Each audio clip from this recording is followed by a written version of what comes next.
Hi guys, welcome to my Narsika Knowledge channel. Please subscribe my channel and press the bell icon.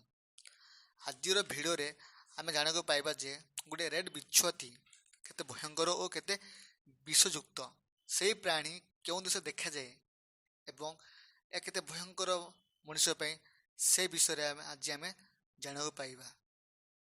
ସଂସାରରେ ଏକ ସୁନ୍ଦର ଜୀବ ଅଛି ଯେଉଁଟା ମଣିଷକୁ ସେହି ସୁନ୍ଦରତା ତାଙ୍କୁ ମୋହ ଆଣି ଦେଉଥାଏ। ସେହି ପ୍ରାଣୀକୁ ଦେଖି ଆମେମାନଙ୍କୁ ଏମିତି ଲାଗୁଛି ସେହି ପ୍ରାଣୀମାନେ ଅନ୍ୟ ଗ୍ରହରୁ ଆସିଛନ୍ତି।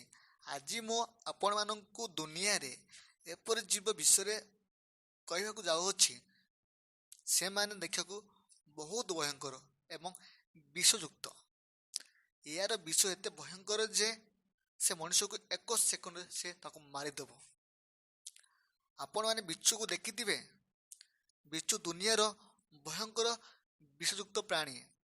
ଏହା ଭାରତର ରେଡ୍ ବିଛୁ ଭାବରେ ଜଣାଶୁଣା ଏବଂ ଭାରତରେ ପ୍ରାୟ ଜାଗାରେ ଏହା ଦେଖିବାକୁ ମିଳେ। ଏ ବିଛା ସାଧାରଣତଃ ପାକିସ୍ତାନ, ବାଂଲାଦେଶ, ନେପାଳରେ ବି ଦେଖାଯାଏ ଏବଂ ଏହି ଦେଶ ଗୁଡ଼ିକ ଦକ୍ଷିଣ ଏସିଆରେ ରହିଅଛି। ଯଦି ସେ ବିଛା ମଣିଷ କାମୁଡ଼ି ଦିଏ ତାହେଲେ 72 ଘଣ୍ଟା ମଧ୍ୟରେ ମୃତ୍ୟୁ ଖବର ସୂଚନା ମିଳିପାରେ। ତ ଏ ପ୍ରାଣୀ ଏତେ ଭୟଙ୍କର ଆପଣ ଏବେ ଜାଣିପାରି ସାରିଥିବେ। ତ ଯଦି ଏ ଭିଡ଼ିଓ ଆପଣଙ୍କୁ ଭଲ ଲାଗୁଛି ତାହେଲେ ନିଶ୍ଚୟ ଭାବରେ ଭିଡ଼ିଓକୁ ଲାଇକ୍, କମେଣ୍ଟ ଆଣ୍ଡ ସେୟାର କରିବାକୁ ଜମାରୁ ଭୁଲିବେ ନାହିଁ। Thank you so very much.